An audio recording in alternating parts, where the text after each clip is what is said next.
Hello all of you beautiful people, Jules here for WhatCulture.com, and while I should be very happy that I get to make a video here for you lovely people in WhatCulture Towers using some brand new equipment and some brand new scenery, I am a little bit peeved. Why is that, I hear you ask? Well, it's because you've read the title. It's time for another not list, aka an episode of These Things Suck. And today it is an absolute doozy as Jeremy and myself, we're getting annoyed about mini-games in other video games. When you're a mighty adventurer on an epic quest to slay the great evils of the land, it's pretty much required that you be a jack of all trades, as while you could swing a blade that could cut mountains in half, it's a bit less impressive if you're unable to cook a basic meal to feed yourself. Therefore, it's pretty common in video games for them to offer up mini-games, side content, and optional quests in order to show off the kind of Swiss Army superhero that we are becoming. But that's not to say that every one of these mini-games are even good. Some of them are barely even functional. So let's take a look at them and rustle our jimmies along the way. As I'm Jules, this is WhatCulture.com, and these video game mini-games suck. So let's begin by talking about RPGs, because sometimes an RPG is only as good as the freedom that it affords the player. After all, you're going to spend that 80 to 100 hours locked in a game if you feel a personal connection to the weird misshapen meathead that you've made all those many moons ago. An easy way to instill this from the off is to offer players a wealth of customization in how to approach not only their own look, but the missions and tasks at hand. It's why a ton of titles advertise that you can reach the end goal in multiple ways, and it's why many, including the Elder Scrolls series, place such a heavy weight on dialogue choices. With the right dialogue choices, you could play as a hardened war veteran with a chip on his shoulder. You could play as a balding man baby with a penchant for terrible puns. You can take a guess at what I like to play a lot. Or you could play as a smooth-talking quipster lady killer who's definitely carrying more than a Glock in his pocket, if you know what I'm saying. Because it's a stick of TNT, because he also loves explosives. Yet when it came to the Elder Scrolls Oblivion and its Trivial Pursuit pie wheel of persuasion, this was akin to opening a conversation by burping a haddock breath waft into someone's face. The idea is simple on paper. You find what the person you're speaking with likes by looking at their faces and then moving the pie wheel around to get the best outcome. The problem is, though, is that it's utterly broken. Seriously, there are almost no consequences to failing at the minigame because you're able to immediately hop back in to try again and again until you hit max affinity. And those animation cues? Well, I tell you what, my friend, it's less LA noir and more LA nah. I don't really fancy whatever it is that you've dropped at the party earlier because you are coming down.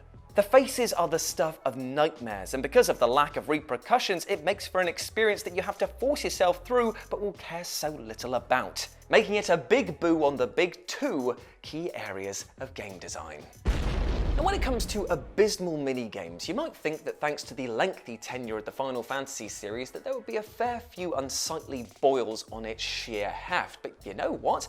Not that many of them are actually that terrible. I mean, for sure, when they miss the mark, they stink harder than when the abattoir down my road merged with the used baby nappy factory, but still, I've just realised I'm remembering about the Final Fantasy IX skipping minigame, which was terribly broken and I absolutely hated it, but still, not all of them are terrible. But you know what? Let's draw out another type of rope because I'm going to be pushing it talking about Blitzball, as this utterly kills my boner stone dead. Yet, before you use said rope to make a noose my size, I'm not actually talking about Blitzball from Final Fantasy X, but instead I'm having a right old piss and moan about the absolute spreadsheet masturbator's dry dream that was the Blitzball that was present in Final Fantasy X-2. Now, my biggest gripe with the original iteration of this game was that while the action was fun, it felt surprisingly shallow for a game that was based entirely inside a watery sphere.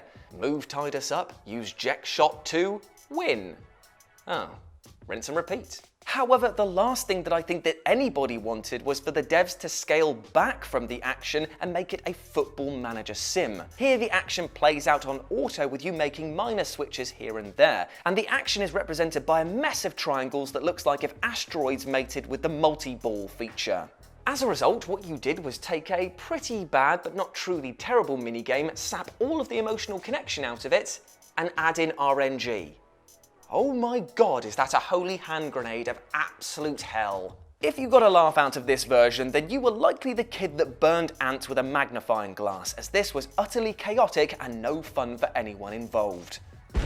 Now, you see, this one is a bit of a conflicting subject to talk about because I absolutely adore, on the one hand, what the No More Heroes chore system is all about, but on the other, playing through it is kind of like trying to wipe my arse with sandpaper.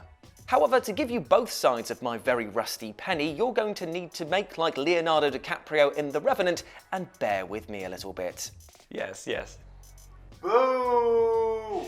Yeah, it was pretty bad, wasn't it? So first, the positive. The minigames in this outlandish title are actually a deceptively clever commentary on Travis, and by extension, the player's own concepts of gratification through violence. The game forces you to take breaks from the heady action to play through these grinding minigames in order to make you aware of what you would actually do in order to satiate your bloodlust.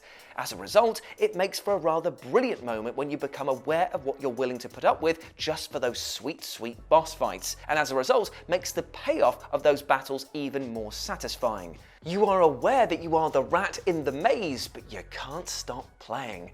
But on the other hand, give me my fucking boss battles! I worked bloody hard in real life to get here, and I really want to just stab something. I want to kill something and be showered in gore like Tarantino's just going blah, blah, blah. You like this red hose, blah, blah, blah, and I'm like, oh! Don't make me stab pets again to get my kicks.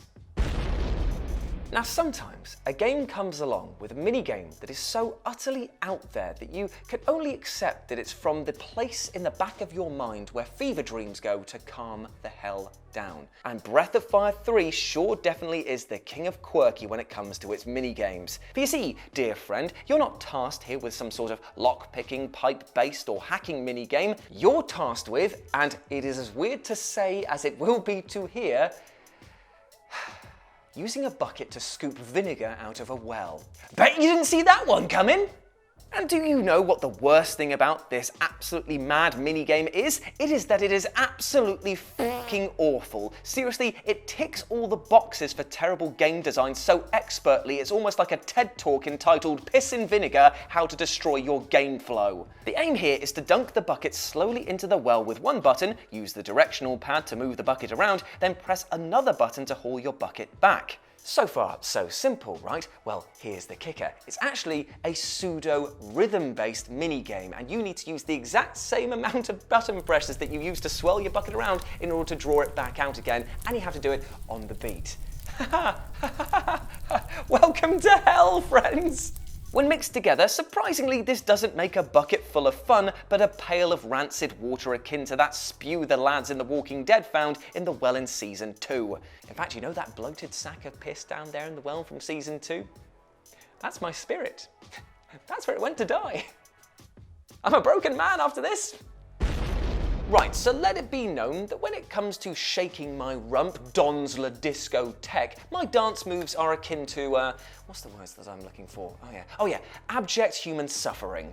In fact, I'm pretty sure that I could make a new martial arts out of the angular shapes that I throw out, and I'm pretty sure that I could also claim a royalty fee for the makers of Dead Space, as I'm pretty sure the necromorph animations are based on my grooves. Long story short, I suck at dancing, and therefore carry with it this sort of bugbear, this chip on my shoulder about any game that forces me to do dancing, rhythm-based action minigames, because I'm just like, I can't do this. Can't do it in real life, so what chance do I have here? Yet while I might be alone in my dislike for some rhythm action romps, I know one minigame that is sure to bust a player's veins more than busting a move, and that is the dancing Goron minigame from The Legend of Zelda Oracle of Time.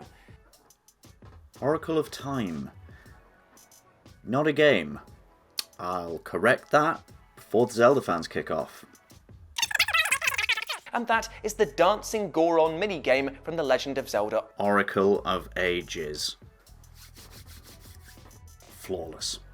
Here Link must perform a pseudo Simon Says minigame in order to win a key item, and it is, without hyperbole, one of the worst experiences of my entire childhood, and lest we not forget, I'm a product of a messy divorce. In fact, I believe this to be a minigame so fiercely after my actual essence of joy that it's actually hounded me into my adult life, as upon returning to try and beat this minigame, I can't. I actually can't beat this minigame. And you know what the worst thing is? I'm not alone. Now for context, I'm trying to beat it on the platinum difficulty, which is akin to placing razor blades under my eyelids and then entering a rapid fire blinking contest, but even on the lower challenge, this is an utter nightmare. And it's all because each round, the rhythm and timings change, and it's up to the player to remember about 10 to 15 different moves at a time. And don't let the smiles on the Gorons fool you, these are nasty little fuckers. And the worst thing about it is that you only get 3 mistakes and you can kiss goodbye to all of this mandatory fun that we're having. And I use the term mandatory fun because you have to complete this minigame in order to proceed. Oh God, disco is dead, and so am I, dear friends.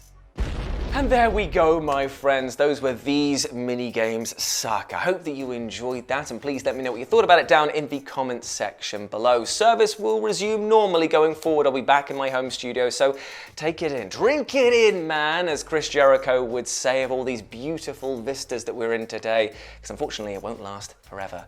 Sad times. But if you want to chat to me further, you can do so over on Twitter at RetroJ0, or you can swing by Live and Let's Dice, where I do all my streaming outside of work, and it'd be great to see you over there. But before I go, I just want to say one thing. Even though I act in a sort of hyperbole of anger with these videos, I don't want you to carry anger in your life going forward, so treat yourself with love and respect, and if you have the capacity to forgive those that wronged you in the past, then please, I urge you to do that.